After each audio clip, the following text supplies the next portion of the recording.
মার্কিন homeland security বিভাগ রাজনৈতিক আশ্রয়ের আবেদনকারীদের ওয়ার্ক পারমিট প্রদানের নিয়মে বড় পরিবর্তনের প্রস্তাব দিয়েছে।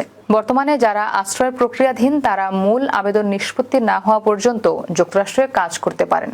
নতুন প্রস্তাবে আবেদনের অপেক্ষায় সময় বাড়ানো, যোগ্যতার সীমাবদ্ধতা, বায়োমেট্রিক বাধ্যবাধকতা এবং প্রসেসিং সময় অনুযায়ী নতুন আবেদন সাময়িকভাবে স্থগিত রাখার নিয়ম অন্তর্ভুক্ত রয়েছে।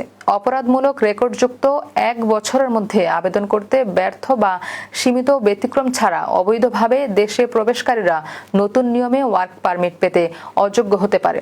মূল আশ্রয় আবেদন প্রত্যাখ্যান হলে ওয়ার্ক পারমিটের আবেদনও বাতিল হবে। বর্তমানে USCIS এর প্রসেসিং সময় 180 দিনের বেশি।